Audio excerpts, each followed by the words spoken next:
Assalamualaikum warahmatullahi wabarakatuh. Salam dan bahagia. Tugas 3.1a5. Ruang kolaborasi modul 3.1. Pengambilan keputusan berbasis nilai-nilai kebajikan sebagai pemimpin. Disusun oleh kelompok 2, dengan anggota yaitu 1. Hendra Kirana, SPD.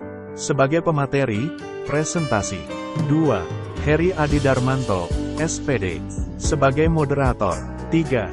Muhammad Hasan Ashari, SPD. Sebagai penjawab. 4. Kuku Eko Prasetyo, SPD. Sebagai penjawab. Dibimbing oleh 1. Dedi Priyanto, SPD. Sebagai fasilitator. 2. Emi Rosida, SPD. Sebagai pengajar praktik. 3. Desvira Idrus, SPD. Sebagai pengajar praktik. Kasus dilema etika. Pak Budi adalah seorang guru PJOK kelas 7 di sebuah sekolah menengah pertama yang merangkap sebagai wakakesiswaan yang bertanggung jawab juga menjaga kedisiplinan dan ketertiban murid di sekolah tersebut. Pada suatu hari, beliau memotong rambut beberapa anak kelas 9 yang berambut panjang. Pada keesokan harinya, ternyata ada orang tua murid yang dipotong rambutnya datang dan memarahi Pak Budi karena tidak terima anaknya digunting sembarangan rambutnya. Pak Budi berusaha menerangkan kejadian yang sebenarnya tetapi wali murid tersebut tetap marah dan tidak terima rambut anaknya dipotong.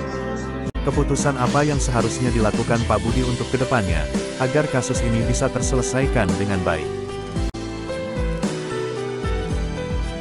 Penyelesaian kasus dilema etika. Sebagai seorang guru dan wakil kepala sekolah bidang kesiswaan, Pak Budi harus memastikan bahwa kebijakan sekolah tentang penampilan dan kerapian murid, termasuk aturan tentang panjang rambut, telah dijelaskan dengan jelas kepada semua orang tua dan murid di awal tahun pelajaran.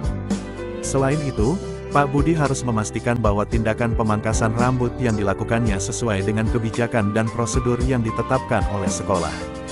Jika aturan sekolah tentang panjang rambut telah dijelaskan dengan jelas dan Pak Budi telah mengikuti prosedur yang benar, maka ia dapat menjelaskan situasi ini kepada orang tua dengan cara yang tenang dan profesional.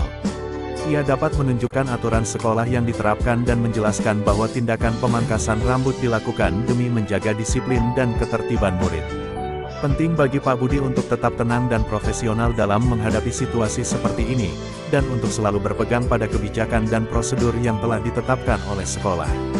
Sebagai seorang guru dan pemimpin pembelajaran, ia harus menunjukkan sikap yang baik dan profesional dalam mengatasi masalah yang muncul di sekolah. Tema dilema etika, yaitu dilema etika dalam disiplin murid. Sekolah harus memutuskan bagaimana menangani perilaku murid yang melanggar aturan dan norma-norma etika serta moral seperti penampilan, kerapian mengenai rambut. Paradigma yang digunakan yaitu, individu lawan masyarakat. Individu yaitu, Pak Budi guru PJOK. Masyarakat yaitu, wali murid. Prinsip pengambilan keputusan, berpikir berbasis peraturan, rule-based thinking. Langkah-langkah pengambilan keputusan. 1. Nilai-nilai yang saling bertentangan dalam kasus ini adalah kebijakan dan peraturan sekolah yang harus diikuti serta mempertimbangkan faktor-faktor eksternal yang dapat mempengaruhi perilaku murid. 2. Yang terlibat dalam kasus ini: guru, murid yang dipotong rambutnya dan wali murid yang bersangkutan. 3. Fakta-fakta yang relevan dari kasus ini yaitu, murid melanggar peraturan tentang kerapian dan kedisiplinan. Pak Budi guru yang bertanggung jawab mengenai kerapihan dan ketertiban murid. Masalah keluarga dari murid sehingga kurang diperhatikan dalam penampilan. Penegakan disiplin oleh pihak sekolah terhadap pelanggaran yang dilakukan. Pak Budi memotong rambut murid yang tidak sesuai atau panjang. Penolakan penegakan peraturan oleh orang tua dan murid di sekolah. 4. Pengujian benar dan salah. Uji legal. Tidak terdapat pelanggaran hukum dalam kasus ini. Karena telah disosialisasikan sebagai budaya positif di sekolah yang telah disepakati bersama dan bermaterai yang memiliki kekuatan hukum. Uji regulasi. Tidak terdapat pelanggaran kode etik profesi dalam kasus ini.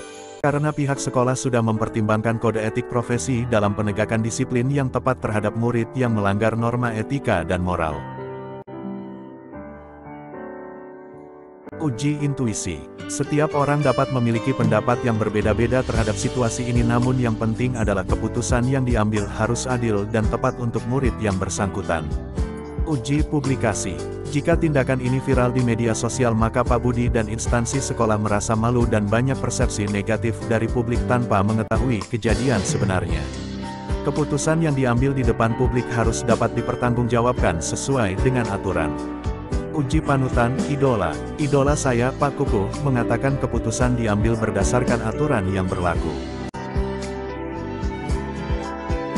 5. Paradigma yang digunakan, individu lawan masyarakat. Individu yaitu, Pak Budi guru PJOK. Masyarakat yaitu, wali murid. 6. Prinsip pengambilan keputusan, berpikir berbasis peraturan, rule-based thinking. 7. Hal-hal menarik atau tak terduga yang ditemui dalam menganalisis studi kasus investigasi opsi trilema yaitu A. Melibatkan murid dalam proses penentuan tindakan disiplin yang tepat. Dengan melibatkan murid sehingga murid merasa dihargai dan diberi kesempatan untuk memperbaiki perilakunya. Pihak sekolah juga bisa melibatkan keluarga murid dalam proses penentuan tindakan disiplin untuk mempertimbangkan faktor eksternal yang dapat mempengaruhi perilaku murid. B. Melibatkan murid yang bermasalah dalam berbagai kegiatan sekolah maupun luar sekolah kurikuler, ekstrakurikuler dan kokurikuler agar termotivasi untuk tampil rapi. 8. Buat keputusan. Penegakan disiplin sesuai aturan sekolah yang telah disepakati secara tertulis dan bermaterai. 9. Refleksi. Tindakan yang dilakukan Pak Budi sudah sesuai dengan aturan yang telah disepakati bersama secara tertulis dan bermaterai, namun harus mempertimbangkan nilai-nilai etika dan moral serta memastikan adanya keadilan bagi murid yang bersangkutan. Mari belajar, bergerak, berkolaborasi bermakna dan bermanfaat untuk kemajuan pendidikan Indonesia. Terima kasih. Salam dan bahagia.